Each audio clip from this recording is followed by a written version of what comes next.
Hey, welcome to Slick Triggers. Today we're going to be reviewing a H&K VP9 Tactical. I've had this gun for about 5 years now. Haven't seen too many videos on YouTube on the VP9s here recently. I figured I'd make one as a good refresher. I'm going to compare it to a Glock 19 and kind of give you my thoughts on it after 5 years of ownership. Stay tuned. So I have in the box an older model of the VP9 Tactical. This is the pre-2020 update, non-optics ready model. When I bought the handgun, it came with 3 15-round magazines and basic height sights. I believe the Tacticals now come with suppressor height sights and 17-round mags, but I could be wrong. The VP9 Tactical model comes with a threaded barrel. Per H&K, it is a cold hammer forged polygonal bore barrel made from cannon grade steel. I can tell you this handgun is very, very accurate. It is a tack driver. Honestly, it's so accurate it's almost boring. The threads are left-handed. If you notice, I'm turning to the right and it is loosening the thread protector. The VP9 is set up to use a combat hold, which means you hold over the target instead of at a 6 o'clock hold. The 6 o'clock hold is slightly under the bullseye if you're target shooting. The sights are kind of cut at a notch, so if you want to rack this off a belt or a table or a shoe or something, you probably could. I mean, they're honestly pretty good. I don't know which sights H&K is currently installing on their pistol because their website does not match up 100%. It also comes with these cocking supports that makes charging the pistol a little bit easier. You can remove these. They're made of polymer. If one breaks, they're pretty cheap. There are front slide serrations as well. The pistol does offer removable and interchangeable back straps and side straps. So I have a punch in the box. It didn't come with a punch, but I like to keep one in here just in case I want to change it up. So basically you would drive this punch out. And from there you can remove the back straps and side straps.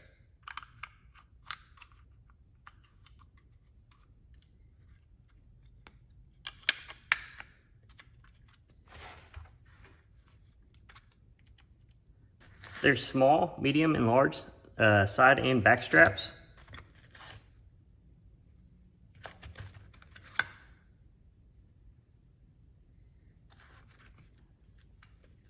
I did play around with these. I did feel like the large fit my hand a little bit better, so I did use the large for a little while, and then I just ended up switching back to a medium, which the gun came installed with due to the mag release location. I did notice an increase in accuracy while using the larger back straps though. I did use this gun in a USPSA practice match. It performed very well accuracy wise, handling wise, not so much. I found that the slide stop, slide release is pretty big.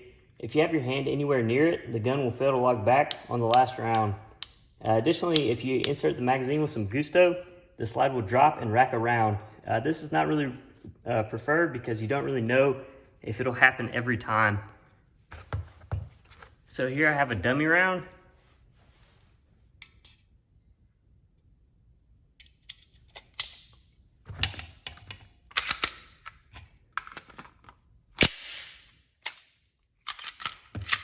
And we can see it racked around.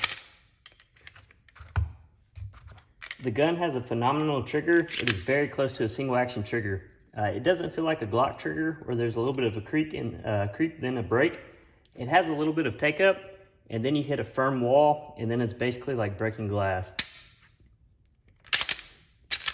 Probably one of the best triggers on a striker fired pistol out of the box.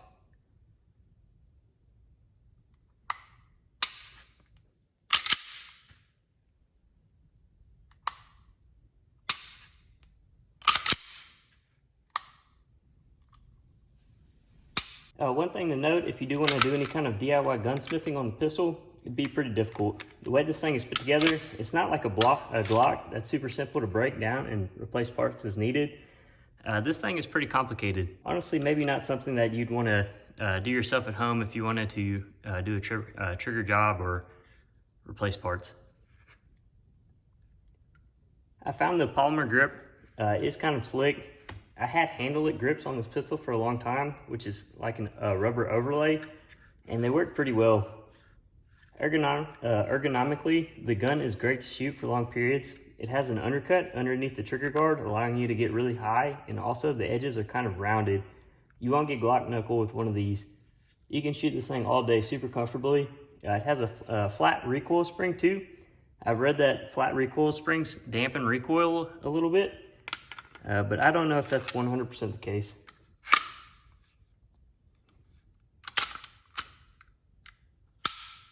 It definitely does have a different recoil impulse though versus like a Glock 19. I can't really say if the recoil is softer on the VP9 versus like a Glock 19, but it does have a different recoil impulse. I find it to be very controllable and pleasurable to shoot. The gun is ambidextrous. It has a paddle magazine release on both sides, and you can engage the slide stop on both sides. The paddle mag release is pretty neat. It does take a little bit of getting used to though. I noticed, for instance, for my hands, I'm not able to keep a firing grip on the gun while dropping the magazine.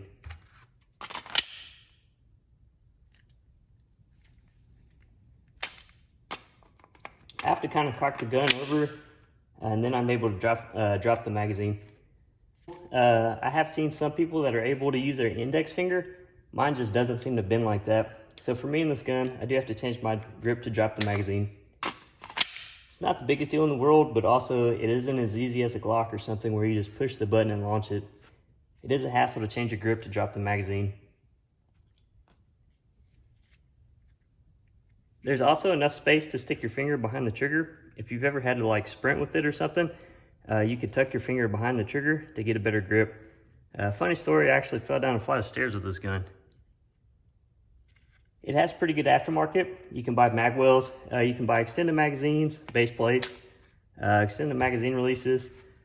You can really John Wick this pistol out. The magazines are made in Germany. They are steel magazines. They're high quality magazines, but they're like 50 bucks a piece. This one came with 3 15-round magazines. I understand the 2020 and up models come with 17-round magazines. I've never really had a failure with this pistol besides the slide failing to lock back from me riding the slide release, and the occasional racking of a round from forcing the mag in too swiftly. It's been very reliable. I've seen the torture test done on the VP9, and it doesn't seem to fare too well. My thoughts on it is I'm probably never going to drop this gun into mud, dirt, or sand. It's kind of like a range toy for me. I think if I was a person who had to carry this thing on duty, I would just find a decent holder that would cover all of the cracks and seams and everything on the slide. I think I would be comfortable with that. I think the failures probably come from the tight tolerances.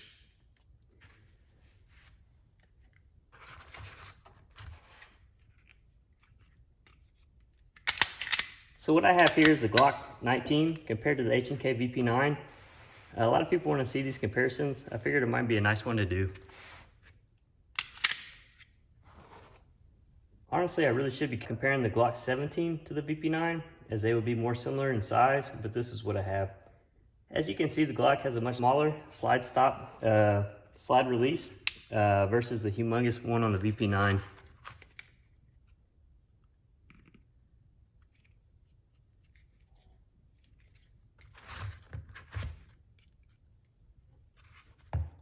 The VP9 does have a much better trigger than the Glock right out of the box.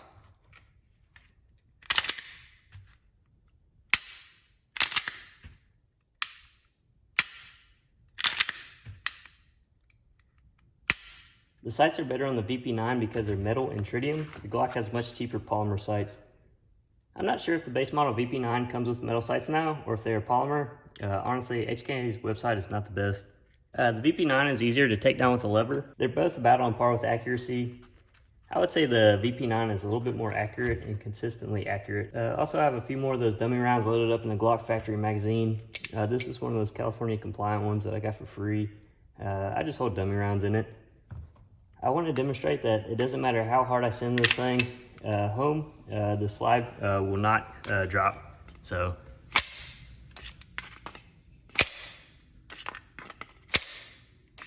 So we notice with the VP9, you know, if we load a magazine that hard, the slide will drop and load around. Also, I found on the VP9, the mag well is a little bit thin. So right here, you can kind of see where the mag well is a little bit chewed up from inserting mags. This area could be a little bit wider. They do cut recess, so you could rip out a mag if you really needed to. I found that's never really been an issue for me, and I know if it was, I'd probably just shake the gun and knock the mag out. So to me, they could have probably beveled the mag well a little bit right here, just to make inserting the mag a little bit easier. I know a lot of manufacturers are going towards that now. I don't really know why H&K did not.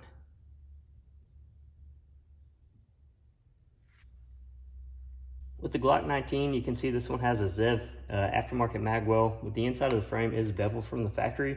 So even without the magwell, the Glock has a much larger opening.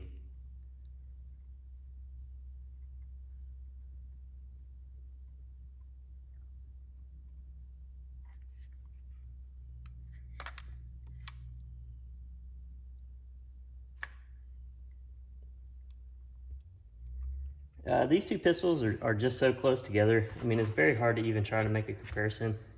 I've owned both of these for probably like 5 years now, and I always debate in my head, you know, which one is better? If I could only have one, which one would I buy? You know, if I was gonna sell one, which one would I? I would say if you want a target gun or a range toy, I'd probably go with the VP9. You know, it's definitely not a toy, it's a serious defensive weapon, but it's just gonna be more enjoyable for shooting for long sessions at the gun range. For any kind of serious duty or, you know, potentially combat, I'd recommend the Glock 19. The handling and controls are better. The ability to drop the mag without changing the grip, and the ability to load a mag and not have the slide drop, and the location of the slide release are just better in my opinion.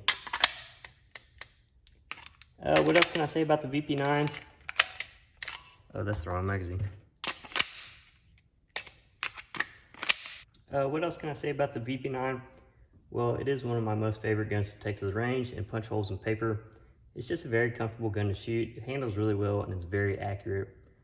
Per H&K's website, the VP9 is Heckler & Koch's latest and most successful pistol design. So that's it. I hope you enjoyed the video. If you have any questions, feel free to put them in the comment section below. If you liked the video and you wanted to see more, go ahead and hit that like and subscribe button. Thanks.